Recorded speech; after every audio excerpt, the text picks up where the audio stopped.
So many of our takeaways on that Texas A&M loss have come from inside the Miami bubble. So I really wanted to get a fresh outside look at that. You are Locked On Canes, your daily podcast on the Miami Hurricanes, part of the Locked On Podcast Network, your team every day.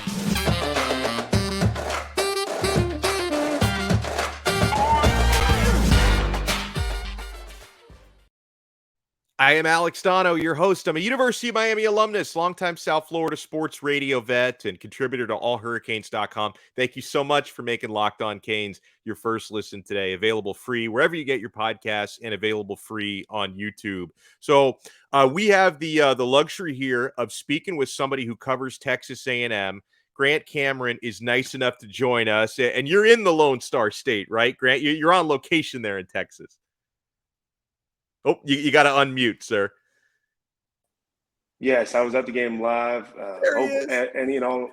Hope any and all of y'all that came out to the game had a great time, had a great experience here at A&M. Hoping to give you guys some insight, some positives, some slight negatives, some things to be concerned about. But overall, I thought it was a great game y'all played, and I look forward to breaking it down for y'all. Yeah, and actually, I wanted to start on something from Texas A&M's perspective before I get into your take on Miami, because the Aggies midweek or late week last week, they make the quarterback change. They make it official. I think a lot of people, myself included, suspected it might happen, but we got the official word last week that it was going to be Max Johnson in for Haynes King. Now, from where I sit, like, Johnson didn't do anything remarkable, but he took care of the football. Was a big thing, no turnovers. So how did you see Johnson's performance? And do you think the quarterback switch, like, how critical was that? Do you think A&M would have still won the game if King had started? Leading up to the week, I kind of stayed, you have a 50-50 shot regardless of who this starter is. And the reason why is because I thought that King had the ability to push the ball downfield a little bit more. He's a little bit more aggressive, which can obviously be great if you hit those shots. But King had shown that he's willing to turn the ball over, which with our defense was acceptable. But obviously with the suspensions that came out Friday night going into Saturday morning, I think that percentage dropped to about 25%. So it was huge that we already decided to make this quarterback change to Johnson. I think Johnson did all the right things to win the game. But I think Johnson's a little bit more of a trailer than a truck, right? He's got to get dragged by his wide receivers, his defense. Whereas King can be that truck. He hasn't shown it yet. Needs more development, obviously, whether that's here or elsewhere in the transfer era. We'll see. I think that's great. And you referenced the suspensions, which I think it was Saturday morning when I found out about those. Maybe you found out about them Friday night. How surprised were you, and how much of an impact do you think had on the game? And then it wasn't only the 4 pregame suspensions. Then you had 2 DBs kicked out for targeting early in the game as well. Yeah. Listen, losing your top 2 wide receivers is critical. I mean, it was unbelievably frustrating to sit there and get the news. I mean, from the team, just be like, man, because the fan base really needed this win, because otherwise College Station was going to burn to the ground. So getting that news is never great. You're frustrated, you're upset. And it was very much, a few minutes of grief and then, all right, next man up, we got to figure this out. But it definitely had an impact on the game, because all of a sudden you guys were able to put Jaden Ivey on a 4th string converted running back. And, we couldn't get separation with anybody other than number 0, Nia Smith. So, I mean, it was unbelievably frustrating watching that game and going, man, if we had Stewart, if we had Marshall, if we had these guys, and we just didn't. Losing the DBs was huge. I mean, it was easily the best remaining corner we had in George. And then also losing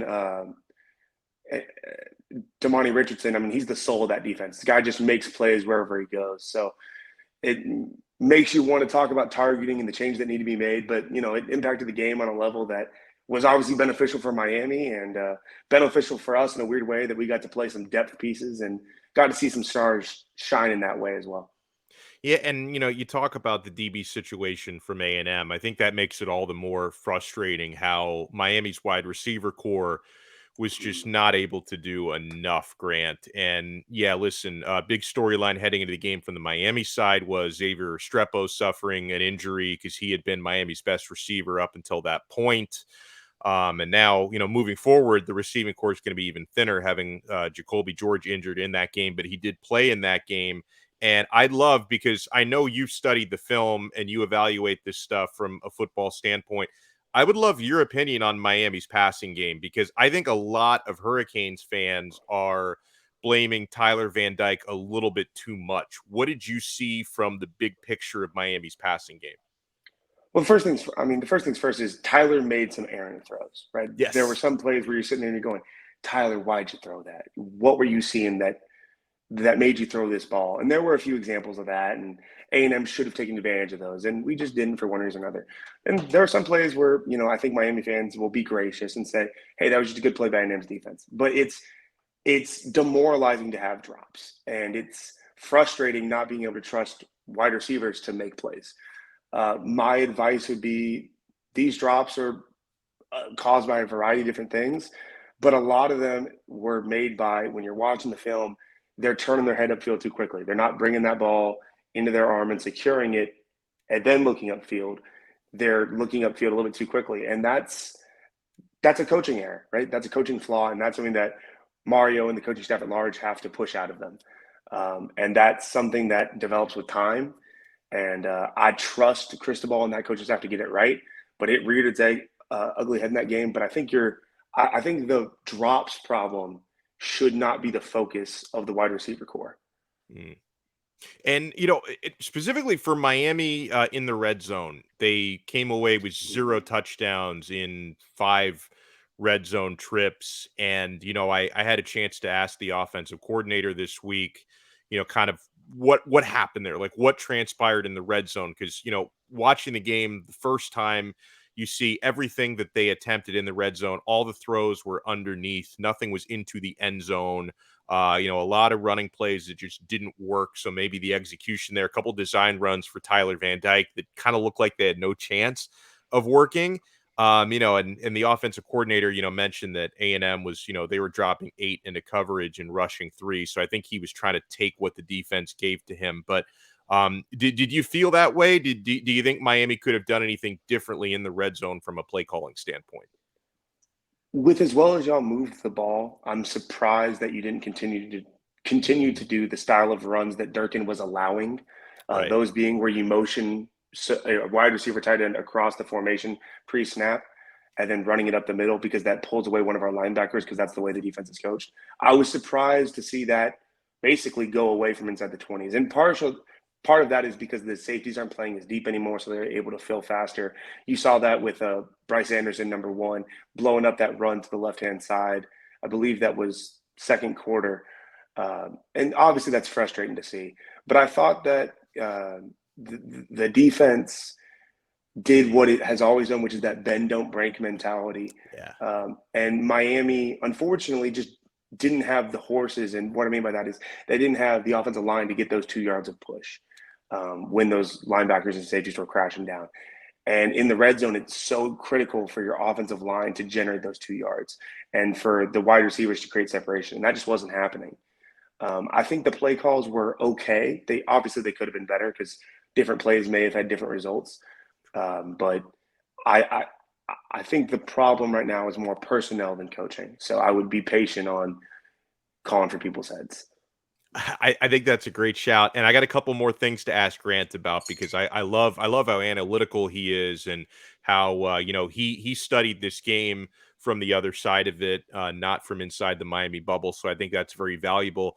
I want to remind you guys that upside, it's improving my financial situation, guys, because from cringing at the pump to getting an eye-popping check at your favorite restaurant, inflation is hitting us all where it hurts, and it really hurts. That's why I started using Upside. And guys, I started using Upside before they came aboard the Locked On Network. Upside is an incredible app for anyone who buys gas, which we all do, groceries, or dines out. I think we do all those things. With every purchase, I'm earning cash back thanks to Upside. If you think it's too good to be true, it's not, guys. Money comes back into your account. It's so easy. To get started, download the free Upside app, use my promo code LOCKED, and get $5 or more cash back on your first purchase of $10 or more. Next, you just claim an offer wherever you're buying on Upside. You check in at the business, you pay as usual with a credit card or debit card, and then you get paid. In comparison to credit card rewards or loyalty programs, you can earn 3 times more cash back with Upside.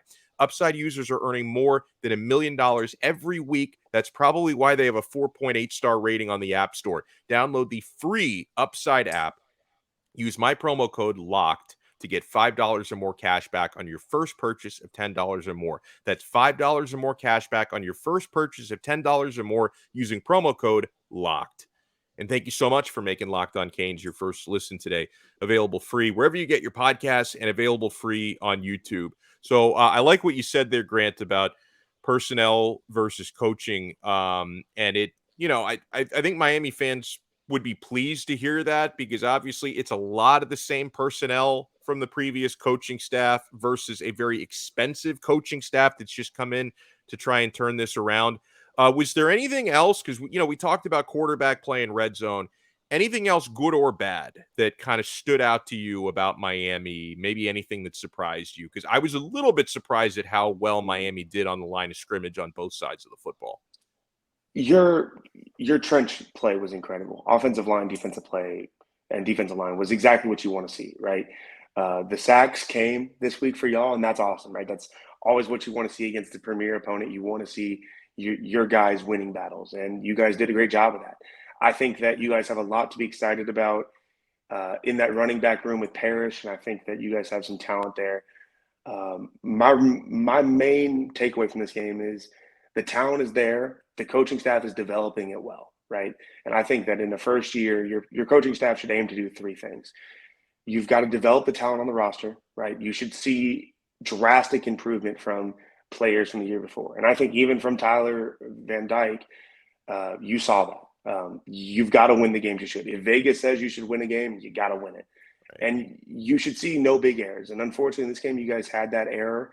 But my hope is that you as a fan base look at that and go, man, that's really frustrating. But, it's an odd-shaped ball. It bounces funny, and it has weird impacts you don't expect it to say. I'd say that Mario's post-game presser, where he's talking about how effort isn't enough, that's a big takeaway, right? Because that's something that recruits see and eat up.